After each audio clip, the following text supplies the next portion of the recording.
I'm Chris McDonough, a retired homicide detective. I've interviewed thousands of people, from serial killers to ministers. Welcome to the interview room.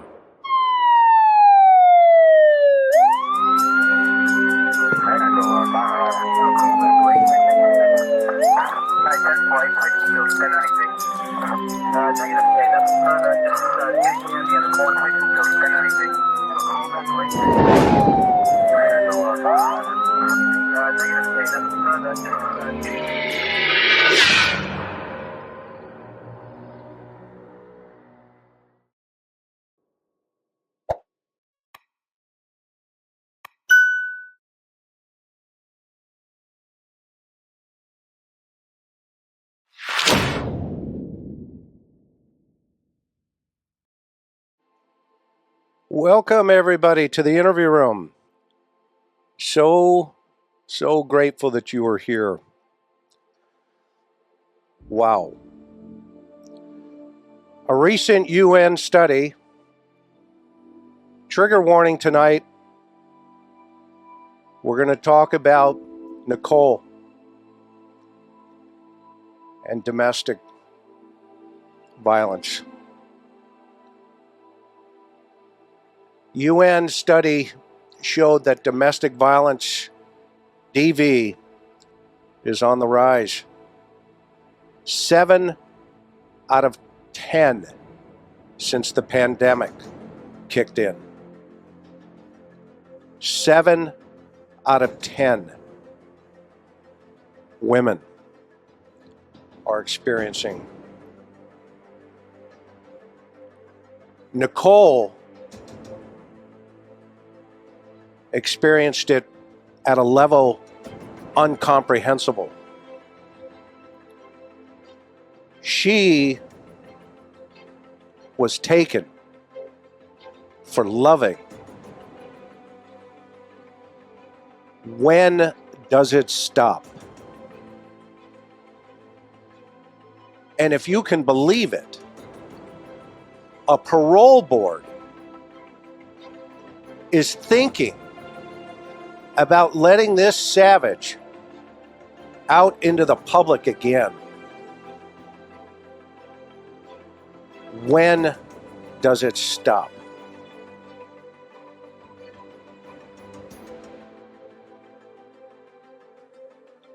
Well, tonight,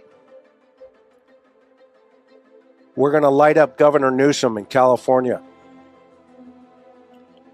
Because this guy, and I'm not even going to use his name yet, is responsible for beating her with a hammer.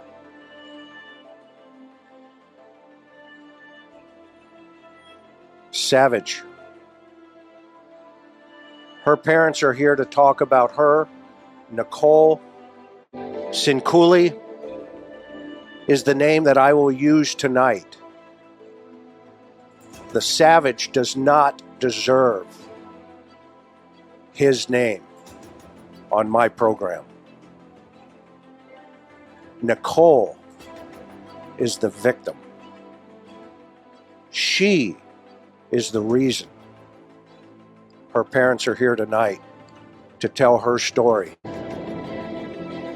and to keep her legacy in the public's eye so that there is never another Nicole and never another parent's nightmare. These good people have been fighting to keep this man in prison where he belongs. And the governor is going to make a choice, if you can believe that. If you can believe that.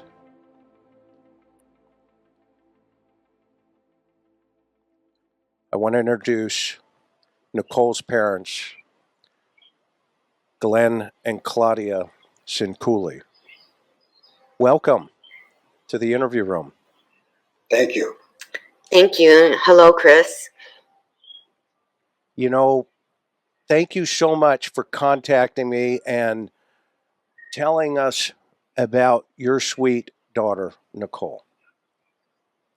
I cannot imagine what you folks have been going through since 2005. I cannot imagine the feelings, the roller coaster in relationship to all of the different court hearings. I can imagine the strength that you have to keep moving and to keep her memory out there and the love that she shared with the world. So I want to, I know we're going to have to use his name, but I don't really want to talk about him other than how it related to Nicole. Okay. And what I mean by that is there is a petition going around that you started to keep this individual, we'll just call him EM. How about that? EM. And we'll drive people to this petition. It looks like you need another 400 signatures. Maybe we can push this over the top after this plays. So let's talk a little bit. Tell me about your daughter. Let's start there. Well, I'll start. And I wrote this, and I want the governor to hear this too. That Nicole, she was so pretty, and she never knew it. We'll start there. She never knew how pretty she was, and so she was a very humble girl. She had a spirit. She had a spirit that just would draw you to her. It was a open spirit, a spirit that welcomed people. She would know you for a few minutes and have a nickname for you. Everybody was her best friend. I've gotten statements to send into the governor where some of her friends have said, I was shy and she brought me out of my shyness. I thought I wasn't pretty and she showed me I could be pretty. I wanted to marry her and I didn't marry her.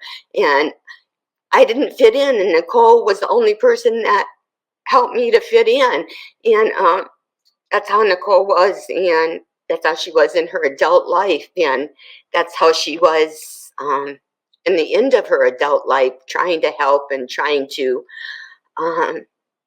make a person that didn't fit into society fit in. She did tell me that he reminded her of the movie Beautiful Minds. So she fell in love with the part of his mind that seduced her. So let's walk back a little bit in your raising her. What she's that.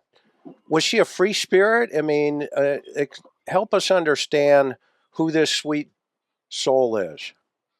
Sure, she was a free spirit. We had a little mini deck top trampoline, about 3 foot, and she would jump out of our patio window or slider and bounce her way all around and run around the pool and draw on our walls. She drew on everything. Fresh concrete that we were building the house and doing certain projects. The walls, crayons. She loved drawing, and she was good at it. And our walls are the testimony. We still have some of her drawings around the house in the cement. So yeah. Yep. And So she's it's a all very dated so she like a time capsule in concrete, and a lot of good memories with our children. We loved them dearly. We still do, and we miss Nicole's spirit because it was unique. It was unique. Everyone called her Nikki, except for mom and dad. We like Nicole, the name Nicole. I like Nicole, except for when she was in trouble. It was Nicole Crystal. okay. Yeah, So she had a she was stubborn Nicole side of her Sinkule. too. She had a real stubborn side, but she could just not talk to you for days if she wanted to be like that. But she was strong-willed. She stopped sucking her thumb on her own. So when some of these pictures here I'm looking at are her birthday photos. Yes. Tell me now. She was 24, right? Or She 25? just turned 25. September 20th, she turned 25. We had just moved to Carlsbad and we're there a month. And so she went out with a few of her friends on her birthday. And Okay. the girl on the far right in the white jacket with the three of them on the top, yes. She, I won't mention her name, but she was the photographer that night. And so she took all the pictures of Nicole. Okay. Okay. So let me let's run through a couple of these photos. Are you okay with that? You comfortable with that? Sure. Okay. So we've got this one here that says Nikki. Tell us about this part of her life in this photograph. That photo, in fact, I almost put that necklace on today for this. Oh, interesting. And that photo was probably in 2003. It was with her prior boyfriend before the prisoner. Right. And NM. so I think it was a time that she was starting to discover who she was and what she might have wanted in life. It was a good time for her in that stage of her life. Okay. And then what about, this is her 25th birthday, this one here. Yes. Okay. It's her 25th birthday. And within a month, less than a month, her life would be taken by this savage. Yes. Yes. Okay. Pretty savagely too. And what baffles me is, have we came down so low in society that we will let a savage killer back out to kill again?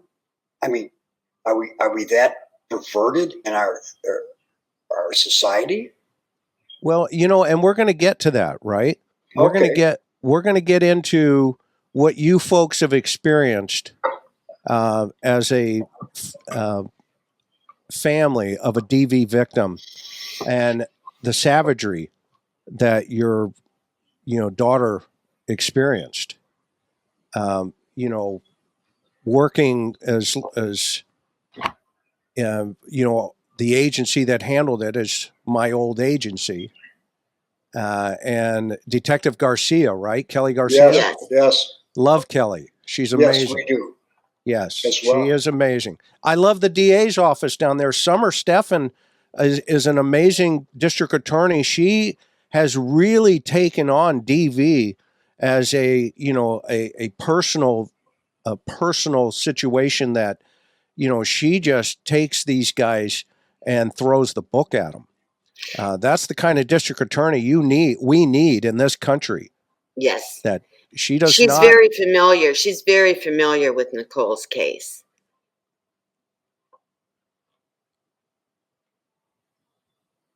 You froze up just for a second. Yep, I see. You do? Okay, yeah. Take your time. Okay, you're back. Now, she's very familiar with Nicole. Summers, she is very familiar with Nicole's case. Yes. In fact, she really took on an initiative in the district attorney's office. But who was your prosecuting attorney? It was Kelly Moak. Okay. Tell me about how that experience went. How with Kelly Moak, the experience, it went.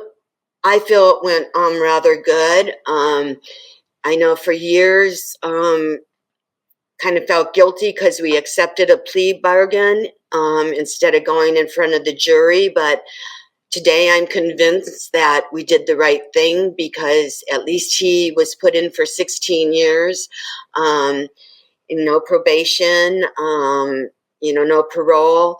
And I think he would have been out probably in 8 years because he's using his excuse for the drugs that were in him, and he's still using that excuse today. So I believe that he would have maybe got a lighter sentence, and I think Kelly Moak guided us in the right, Honorable Kelly Moak, she's now a judge. I think she guided us in the right way. Ditto.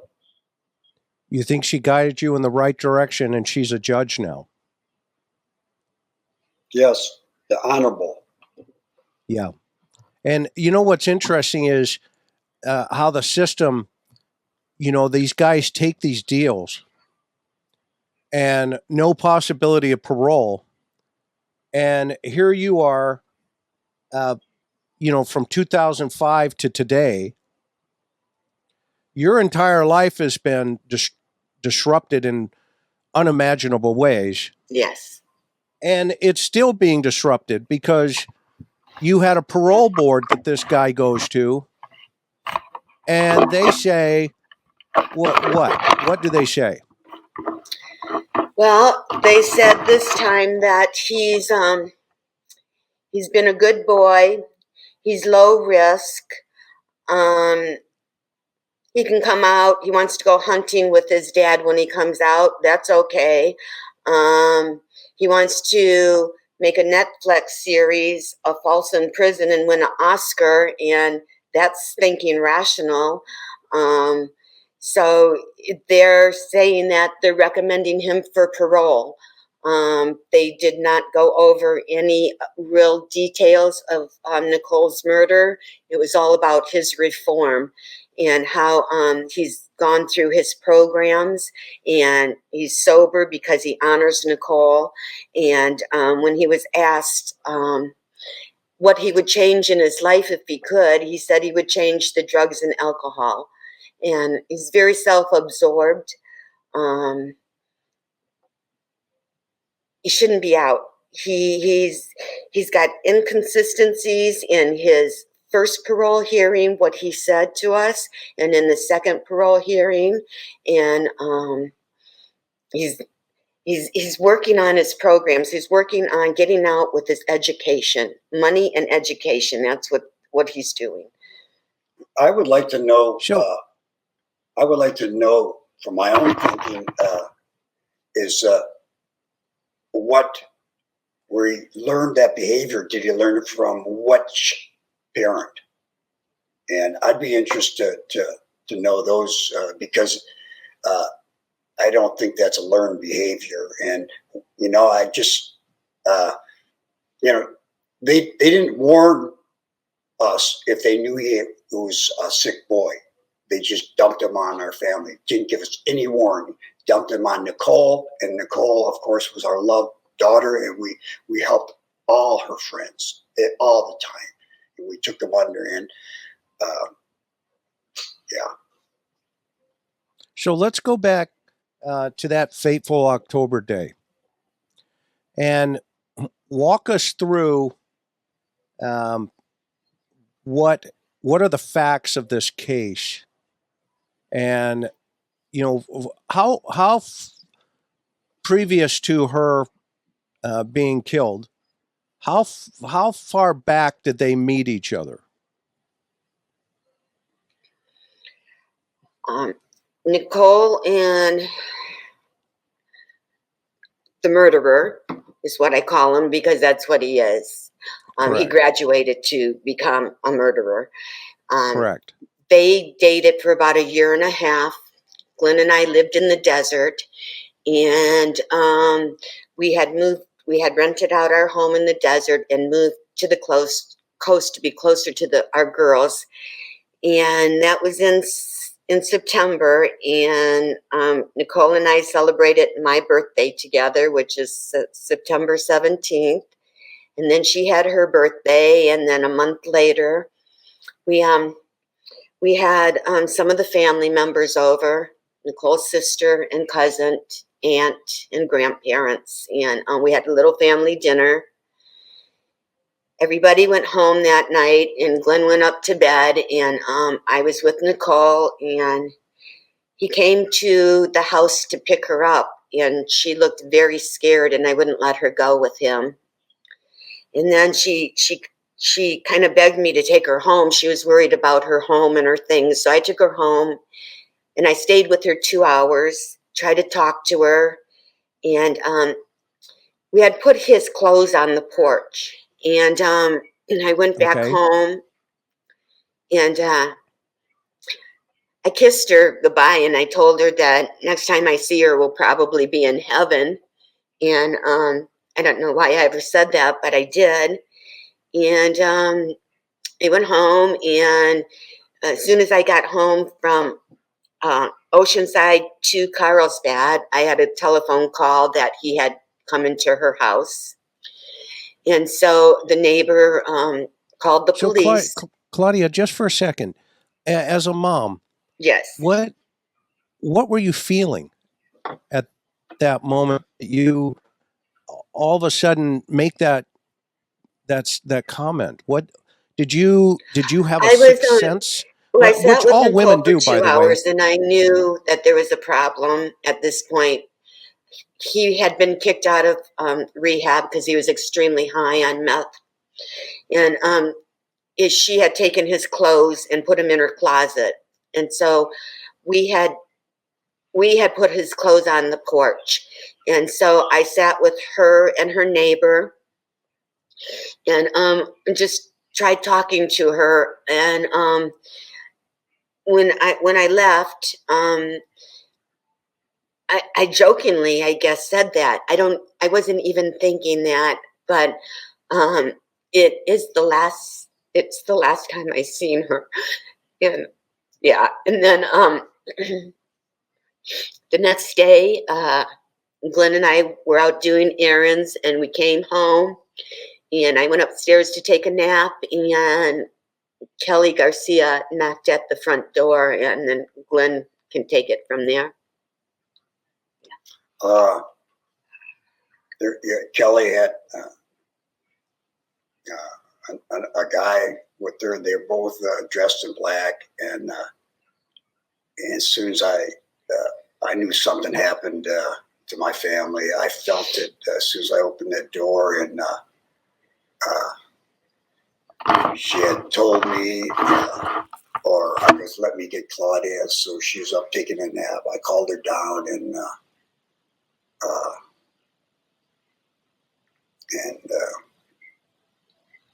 it was told to us what had happened, and Claudia ran into the office and called our daughter Janetta, and it was in the 99-cent store or something, and told her, and just a dark day.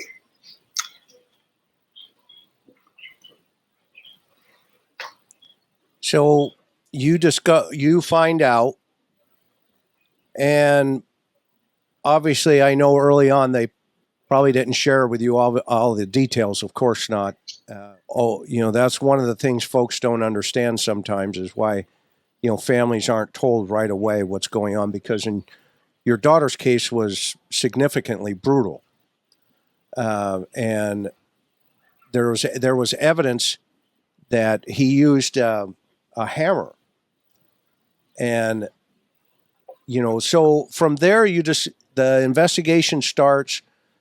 They end up arresting this savage.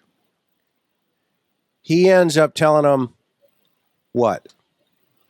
That he killed Nicole, and then he went and washed his hands in the ocean. While she slept, Yes. he did this. Face down with So- a cast on her leg. What a coward. What a Yeah. coward. In the first hearing, he talked about that he wrote a note, about going to Napa and getting his father's guns and killing Nicole. And so he's not allowed to be around guns. That's why his thinking is not rational when he thinks he can get out and go hunting with his father, but he won't touch a gun. He's not connecting the dots still. After 16 years in prison, he's not connecting the dots. The fact that you have to, even today, fight for not only your daughter's name and the foundation that you establish around her and other DV victims, but the fact that you have to even be here to talk about that there's even a consideration that this guy gets out of prison when he's been sentenced 15 to life. And the governor has to make a decision of whether or not to let him out. And I'm here to tell you, Governor Newsom, we are going to share this video around the world. You are going to get tens of thousands of notes and letters to your in-basket. A hammer is a personal weapon. Governor Newsom, pay attention, because the world is. This medium today is capable of some serious change. And we're hoping every one of our subscribers, every one of our members is going to stand with you guys. Yes. Glenn and Claudia, we're going to stand with you, and we stand with Nicole. Her life mattered. Her life counts. I would also like to mention, Chris, that Nicole's sister, our daughter Danetta, is she's in fear of her life as well, because he was at her apartment that same night that he killed Nicole. So we could have very well lost 2 daughters that night. And she still has nightmares, and she's still trying to get her life together. She's free out in the free world, but psychologically, he's really done a number on all of us psychologically. Yeah, Rightly you're so. still. Most women should be fearful of a predator like that. They make movies about that. Yeah, so tell me about, I know you guys have had a lot of, her story has really impacted a lot of good. As crazy as that sounds, her name is making a difference. And you parents, unfortunately, have been thrust into a circumstance where no parent should ever be. The lonely club. So tell us about, go ahead. It's a lonely club. Yeah, it's a club nobody wants to be in. That's right. Yeah. And a lot of my viewers have been, victims. And, by the grace of God, some have gotten out, some are, unfortunately still there, and maybe you can strengthen them as well. And there was recently the Washington Post did a story on DV, but they did it on a global nature. And they talked about, since the pandemic has occurred, 7 out of 10 women have experienced DV. And so the numbers are staggering overseas in Europe. And I think, this isolation process, unfortunately, also has a dark side to it. And that study has shown, some of those some of those, giving us a little light into that darkness. What say you? What are your thoughts on that? I'll say one thing. I think I remember that 7 times the woman will go back to her abuser. 7 times, I think I remember that. Go ahead, Claude. I was just, you sparked something in me, Chris, when you said isolation. Well, this murderer has been in isolation for 16 years. So what is he going to bring out with him after isolation for 16 years? Yeah, and then he wants to get remarried and have a girlfriend, and he's going to be, and, this virus stuff, and we're all going to be locked up. It's not going to work. The world's changed too much. That is a great point, Claudia. Well, number one, we already see what he does with his girlfriends. We already know that result. Because this is a repeat from his previous girlfriend before Nicole. His whole actions, his whole behavior from his previous girlfriend that left 2 different states to get away from him, he just put all those dysfunctions onto Nicole. If he gets out, he'll put all those dysfunctions onto another person because they came from his mother. His mother was controlling, and his mother put his father down in front of him, and he said he's never going to be controlled by another woman again. Yeah, no, it's a sad cycle that what we men need to step up and train our boys and train our children how to have the strength to resist that temptation. Mm-hmm. And we need to man up, as they say, and step away and then regroup. I can tell you, as Kelly and all of us who, have been there, done that in law enforcement, we used to see thousands of these situations. And, it was 99.9%, it was the guy who was, kept pushing the buttons. Well, there's an easy fix to that. It's called walk away. And if there's a scenario that just doesn't fit and people can't calm down, then you get away. And what advice would you give? What advice did you give? You have how many daughters with counting Nicole? We have 2 daughters. Okay, so what did you tell your second daughter after Nicole's tragedy? We tell her to watch out for red flags and, to have a safety plan. But she pretty much knows herself because he was at her door, at her window that night too. So she's pretty much aware.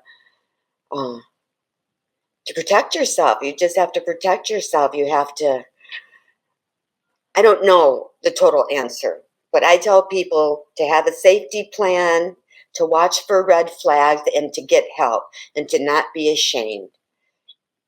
And to give someone else a set of your keys. Yeah, that's very wise counsel, very wise counsel. And call those hotlines if you need them. And there's help out there, yes. Yeah, and it's a very difficult scenario for, some of these poor victims who are just trapped with these narcissistic personality types who are just, they're disassociated from reality. Yes. And I think this guy is a perfect example of that. Yes. He admits to emotionally, he admits to manipulating Nicole and emotionally abusing her. And that's what he did. He slapped her one time, he says, until he killed her. So, wow. That's got to be in your heart.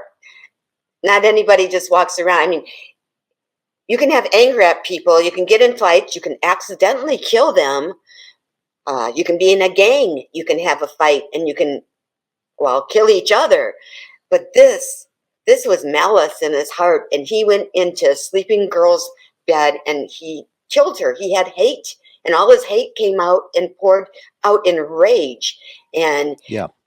I don't care how much counseling you get, he's still going to have problems. I've been in counseling my whole life. I'm 60 years old, and I still want to rescue people. I have to watch myself, I mean, you can have all the counseling in the world, but when you're out in the world and faced with the world, he says he's going to tell on himself.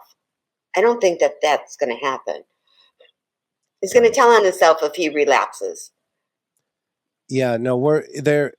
Governor Newsom's living in a fantasy land if he signs this and lets this savage out. I mean, just to kind of dovetail into what you're saying, the fact that this guy selected that weapon in of itself shows malice aforethought, which you're talking about, an evil mind, mens rea, and he's got all the signals ahead of it before he even has another opportunity to hit the streets. If we as a society or the governor thinks that society is going to continue to accept this type of behavior from a politician, if he signs and lets him out, okay, then we need to start standing up as advocates and saying enough is enough. It needs to stop. Go ahead. Governor Newsom has 2 daughters of his own, and this person wants to settle in Sacramento or Napa where his parents are and all the dysfunction started. Or then he killed Nicole in Oceanside. He's lived in San Diego where his brother was a lawyer. And then we also have the desert where we live, and he knows where we live. So we have to get the word out there, because he can say what he wants to the parole board, and he can do many programs as he wants to, but it's a whole new ball game when he gets out. When he gets out in a world, he says that he can't handle change. That's one of his weaknesses. Well, this world's really changed in the last few years. Yeah, I'm an optimist, so I'm going to give the governor, in my opinion, the benefit of the doubt right now to say, Governor Newsom, I think you're smart enough to know that this type of personal tragedy and homicide is vicious. And this individual needs to be taken a second look at real hard before you press that ink down on any pieces of paper, giving the state the authority to watch him outside. Remember, parole is all about you're still in custody. But And it doesn't matter. state, I'm sorry, Chris, but it doesn't matter because he was in his rehab programs before he killed Nicole didn't work. He rebelled in both of them, and he was questioned at this hearing about that. And he doesn't do good, and he can say what he wants in jail, but it's proof that when he had his chances, he was kicked out because he blew it.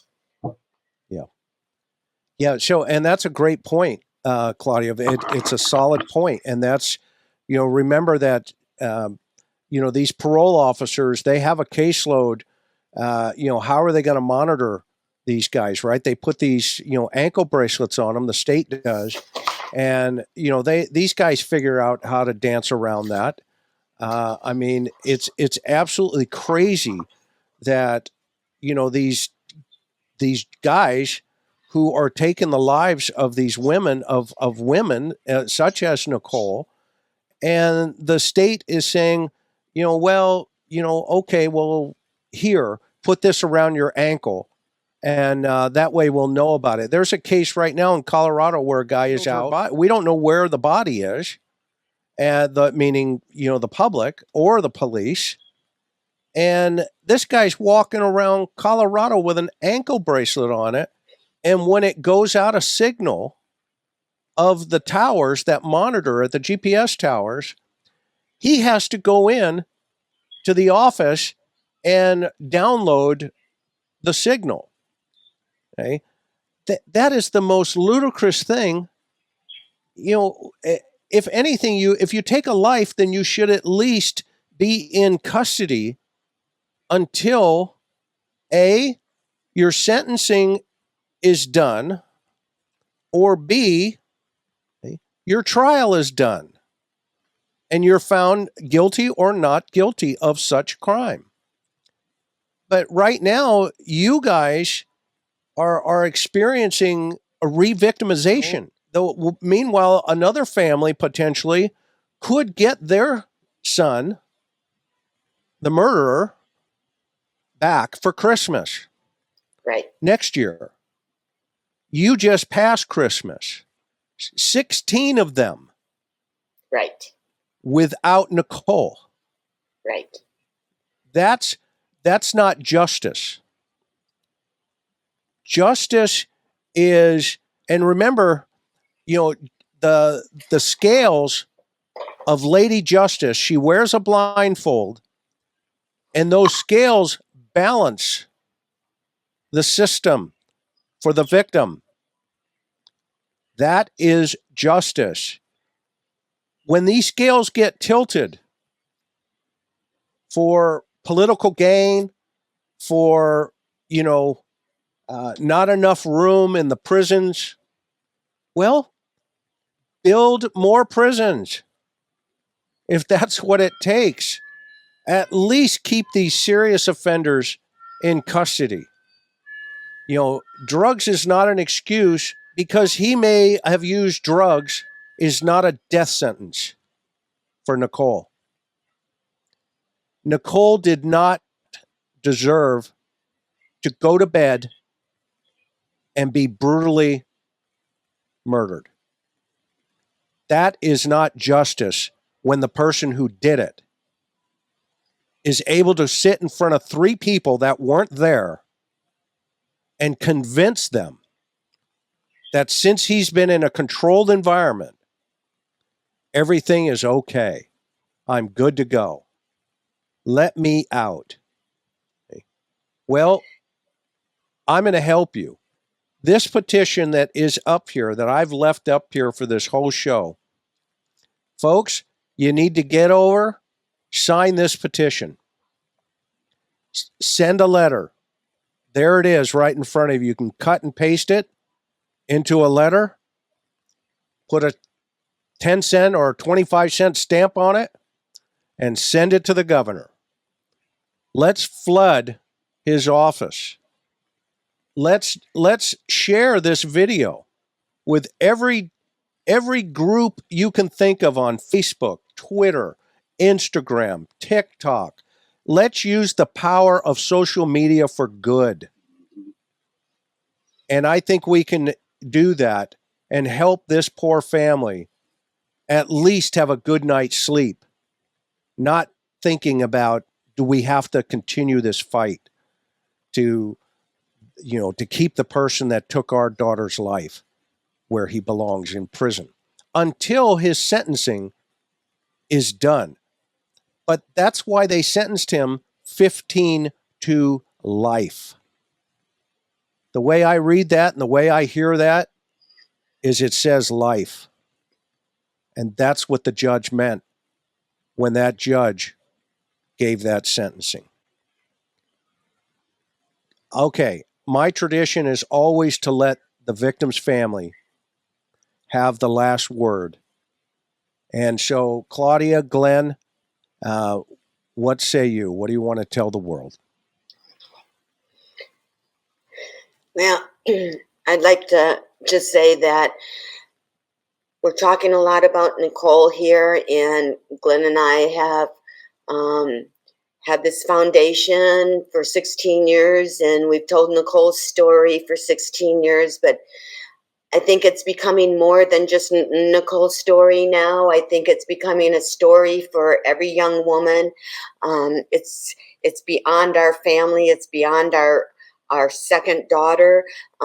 It's gone out into the community now, and we just really need to take a look at this. And some of the laws that are making it possible for this murderer to be set free, like being a youth offender, which he was 25 years old, and a youth offender is under 26. He was 45 days short of being 26.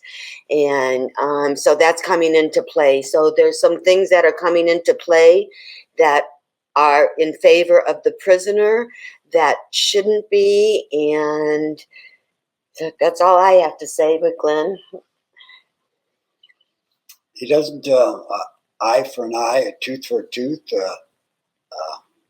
I think that he doesn't deserve to live if he's going to play judgment to take another life. So that's my short answer. Okay. Just, we got to do it. We've got to do it for not just our family. We can't bring Nicole back. There's nothing we can do to bring her back. But maybe we can save other people out there by keeping one murderer off the streets. Well, God bless you both. And we will see what we can do to help support your cause. It is definitely a worthy cause. And let's get out there. Let's send those letters in to the governor. I'll have all of the links below and also to your foundation. So everybody can continue to come back to this video as necessary and take a look at their foundation and help support the Sinkules here so that Nicole gets justice and it continues to be justice. So thank you so Chris. much Thank for you coming very here. much. I can see the way you're sitting quietly. You look a little lonely. With your heart out of your chest, I'm screaming, help me forget all about today. My brain is filled with mercury, but it doesn't even matter. We're nothing but illusions.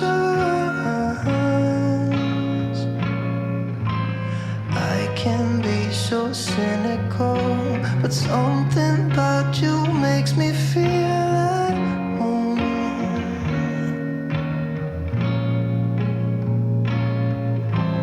Help me forget about today.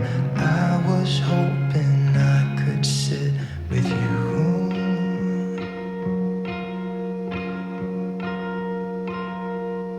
She's lighting up the way I've had in front of me, with different shades of burgundy.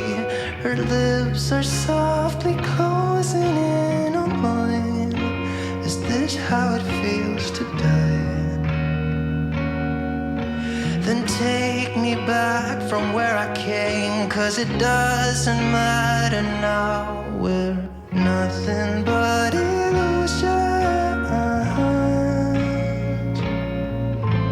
I can be so cynical, but something about you makes me feel confused.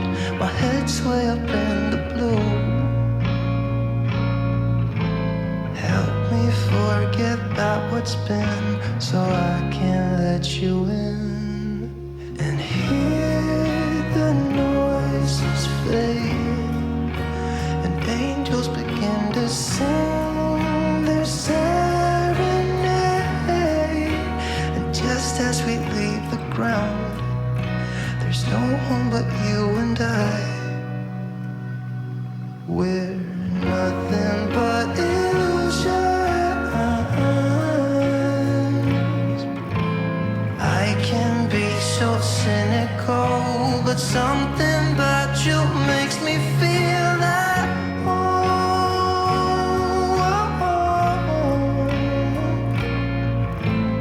help me forget about today. I was hoping I could